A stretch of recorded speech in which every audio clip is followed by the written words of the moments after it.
morning to our dear headmistress, teachers, parents, and all my dear friends who have gathered here today.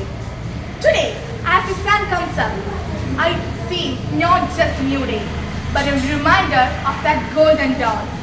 15th August 1947, the day India awoke to freedom. That freedom was not just a gift wrapped in silk, but it was a crown built with tears, sacrifice, and blood. It was carved with silent prayers and fearless voices of young men and women who chose death over dishonor. Independence Day is not just about celebrating freedom. It is about celebrating for the people who gave it to us. Some ordinary men and women, but with extraordinary courage, gave it to us.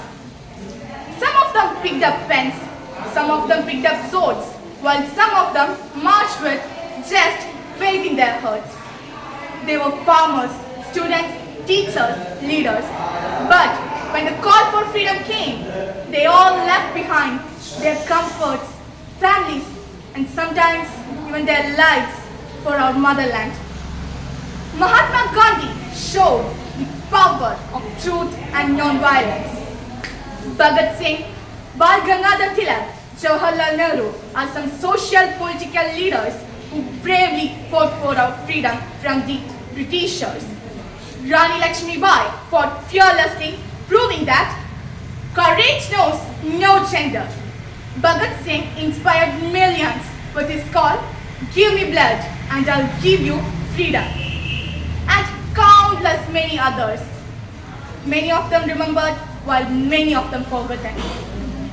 They all dreamed of an India where everyone lived with dignity, equality, and unity. But let's ask ourselves, are we worthy heirs of their sacrifice? Are we united? Freedom is not just about the absence of chains. It is also about the presence of responsibilities.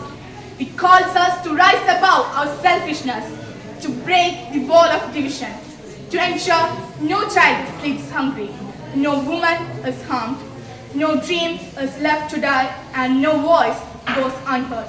It has been 79 long years since India got independent. Still, our rights and equality are denied.